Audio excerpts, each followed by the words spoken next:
The iron lung. For decades, steel cylinders breathe for children who cannot. Night after night, day after day, the iron lung keeps them alive while the world outside goes on. Then, in 1955, everything changes. Jonas Salk's polio vaccine arrives, dramatically cutting new cases. Machines that were once life itself vanish almost overnight. One survivor still relies on her iron lung today, decades later, raising questions about long-term care and forgotten knowledge. The iron lung was a marvel of engineering and human ingenuity. Hospitals depended on it, families depended on it, and children survived because of it. It symbolized endurance, medical invention, and the resilience of human life. Imagine a world where your very breath depends on a machine, and then society decides it no longer matters. As the vaccine succeeds, demand for iron lungs collapses. Manufacturers stop production. Spare parts become scarce. Technicians retire or move to other fields. Families struggle to maintain the machines that once meant life or death. Some machines sit idle, forgotten in basements and storage rooms, relics of a crisis nearly erased from memory. The remaining devices are fragile. Patients who continue to rely on them face the constant risk of failure without repair expertise. One family preserves an iron lung decades after polio's decline. But how long can these relics endure before they're gone for good? Eventually, only a handful remain. Patients, caregivers, and a few dedicated enthusiasts keep them operational, relying on ingenuity and vigilance. The once ubiquitous technology is nearly invisible to the public now, its importance hidden in plain sight. Even today, survivors maintain these machines, a fragile bridge to a forgotten era of medical innovation. Iron lungs now exist as historical artifacts in museums or private collections. Their story reminds us how quickly life-saving technology can vanish when society no longer needs it, and how human survival can depend on preserving knowledge that others take for granted. Tesla's wireless power transmission. In New York, a tower rises with an ambition no utility company had ever imagined. Electricity sent through the air, across continents, without wires or meters. Nikola Tesla believes the Earth itself can carry the signal. Investors are intrigued, excited even, until one question changes everything. After Tesla's death, officials quietly review his papers, yet the conclusions never fully settle the debate. Tesla envisions a world where energy flows freely, transmitted through Earth-resonant frequencies. Wardenclyffe Tower stands as the anchor of this vision. Early demonstrations of wireless lighting dazzle onlookers, but the underlying system is only partially understood. What parts of Tesla's plan were proven, and which relied on untested assumptions? Initially, J.P. Morgan funds the project for transatlantic communication. But when Tesla expands his vision to include free global power, Morgan asks a simple, decisive question. Where do I put the meter? Suddenly, the tower shifts from a visionary experiment to a financial risk. How often does a groundbreaking idea stall not because of physics, but because it doesn't fit existing economic structures? Construction drags on as funding slows. Newspapers mock or misunderstand the project. Tesla works largely in private, publishing little, leaving sympathetic engineers and investors uncertain of progress. Some blueprints survive, but many technical details remain ambiguous. Even today, historians debate how close Tesla came to realizing a fully operational system. Morgan withdraws support, and Tesla searches for new investors without success. Personal finances collapse. Work slows to a crawl. The tower, once a symbol of limitless ambition, becomes a liability. By 1917, it is seized and demolished to recover scrap metal. Tesla's broader vision ends without a full-scale test. The demolition itself erases what might have been the only chance to evaluate the system completely. Later scientists review Tesla's work. Some suggest he confused early radio resonance with large-scale power transmission. Others argue it was experimental limitations, not conceptual flaws, that prevented a full test. Wardenclyffe becomes a case study in the collision of ambition, engineering, and economics. Stanley Meyer's water-powered car. In the 1980s, Stanley Meyer claims something extraordinary. A dune buggy running entirely on water. Not gasoline, not diesel, just water. His secret is resonance electrolysis, a method he says splits hydrogen from water far more efficiently than conventional techniques. One demonstration, one glimpse of a world powered differently, and then the story spreads like wildfire. Billion-dollar buyout offers arrive, and Meyer refuses.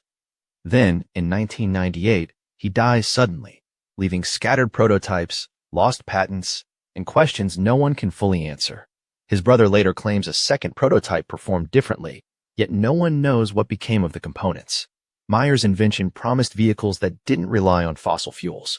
Local demonstrations astounded observers, and early tests suggested it worked. Mainstream science remained skeptical, but the possibilities were staggering. Could splitting water efficiently unlock almost unlimited clean energy decades before hydrogen cars entered the mainstream? Oil and automotive companies reportedly try to buy Meyer out for massive sums, but he refuses. Standing his ground allegedly triggers scrutiny and pressure from powerful interests. Who benefits from stopping water-powered vehicles, and how far would they go to ensure it never happens?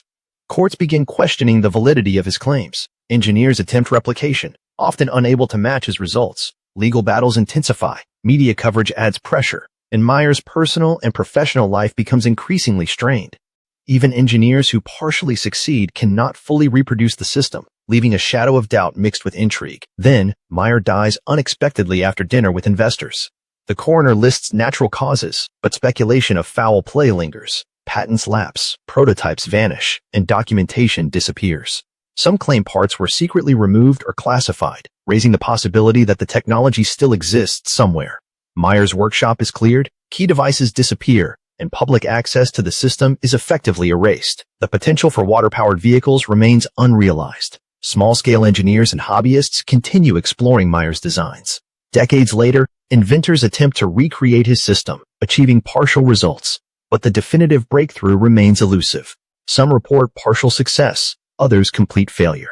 The legend of the water-powered car grows with technical skepticism and lingering mystery. Wilhelm Reich's orgon energy.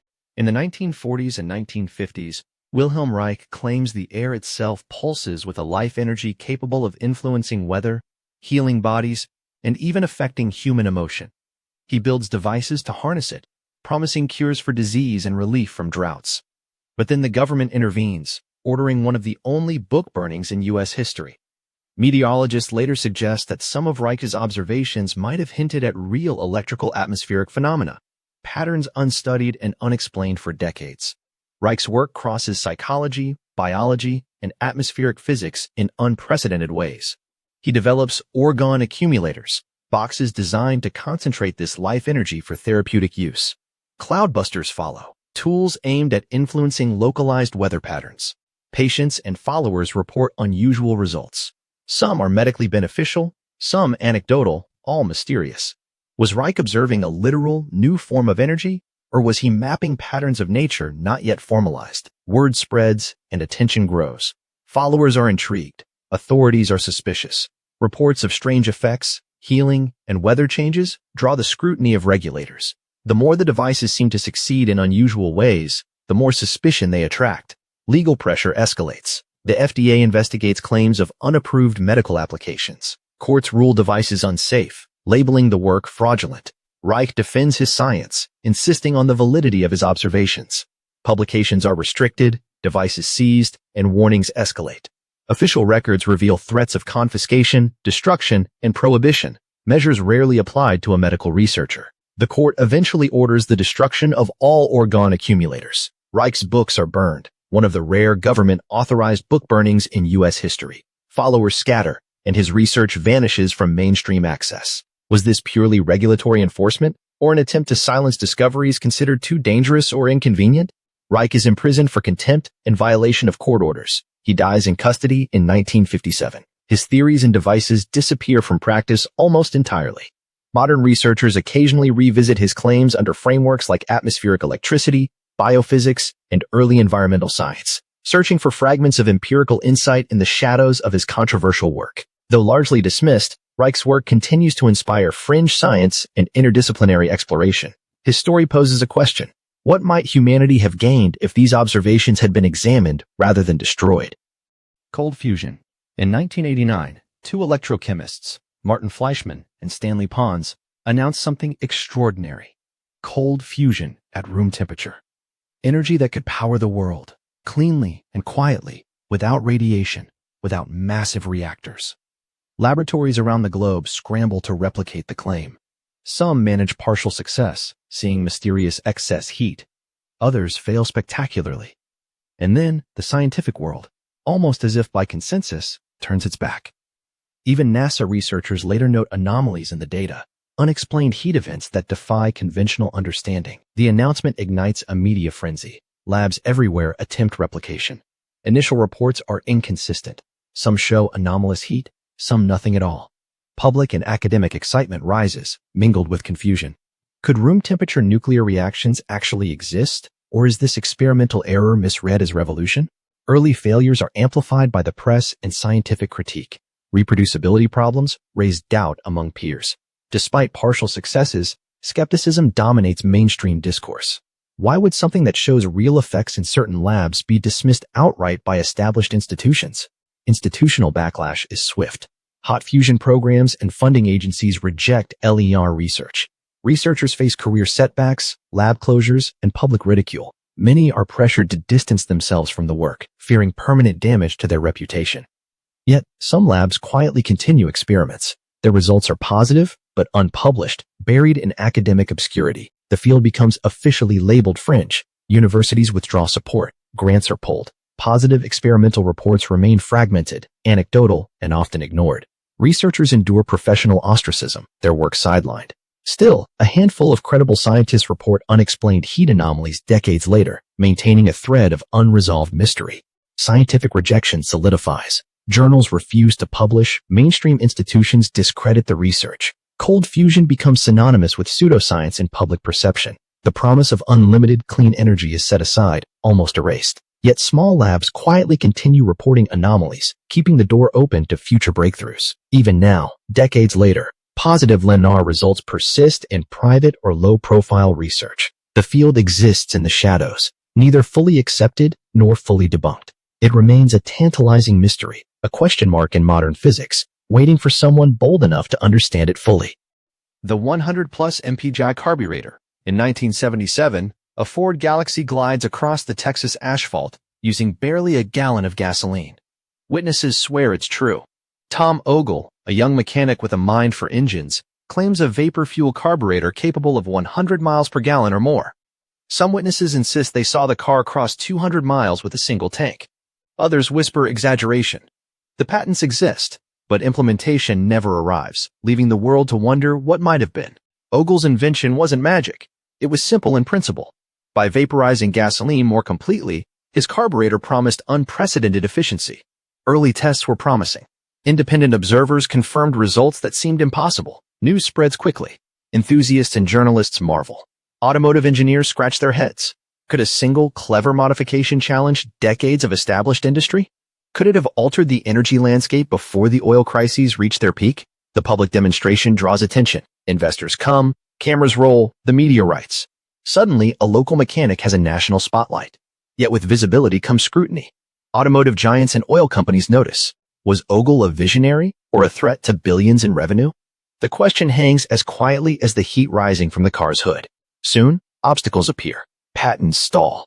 Requests for replication are met with legal delays. Competitors release similar but weaker devices. Friends, partners, even allies drift away.